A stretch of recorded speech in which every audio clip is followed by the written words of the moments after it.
क्या आप जानते हैं कि एक ऐसी एकादशी भी है जो पूरे 3 साल में सिर्फ एक बार आती है और जिसका व्रत करने से दरिद्रता, दुख और पापों का नाश हो जाता है।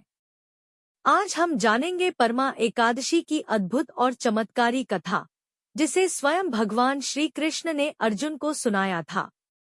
नमस्कार दोस्तों, सनातन धर्म में एकादशी व्रत का विशेष महत्व बताया गया है।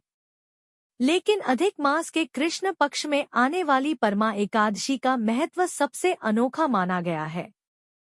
पौराणिक कथा के अनुसार प्राचीन काल में काम्पिल्य नगरी में सुमेधा नाम का एक धर्मात्मा ब्राह्मण रहता था।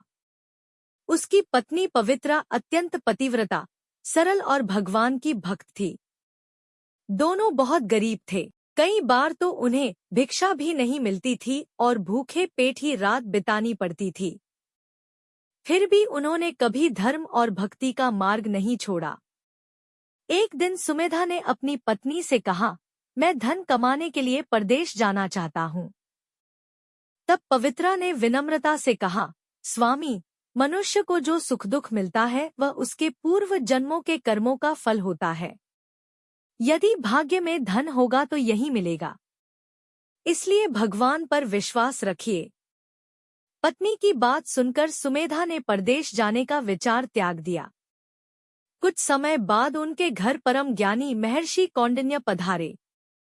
गरीब होने के बावजूद दंपति ने उनका आदर सत्कार किया। उनकी सेवा और भक्ति देखकर ऋषि बहुत प्रसन्न हुए। उन्होंने कहा, यदि तुम अपनी दरिद्रता से मुक्ति चाहते हो तो अधिक मास के कृष्ण पक्ष की परमा एकादशी का व्रत श्रद्धापूर्वक करो। भगवान विष्णु को यह एकादशी अत्यंत प्रिय है। इसके प्रभाव से 7 जन्मों के पाप और दरिद्रता नष्ट हो जाते हैं। सुमेधा और पवित्रा ने पूरे विधि विधान से परमा एकादशी का व्रत किया, भगवान विष्णु की पूजा की और रात्रि भर जागरण एवं हरि कीर्तन किया। व्रत पूर्ण होने पर भगवान विष्णु की कृपा से उनके जीवन का अंधकार दूर हो गया। उनके घर धनधान्य, सुख और समृद्धि का आगमन हुआ। उन्होंने जीवन भर सुखपूर्वक जीवन व्यतीत किया और अंत में वैकुंठ धाम को प्राप्त हुए। परमा एकादशी हमें सिखाती है कि चाहे परिस्थितियां कितनी भी कठिन क्यों न हो, भगवान पर विश्वास और धर्म का मार्ग कभी नहीं छोड़ना चाहिए।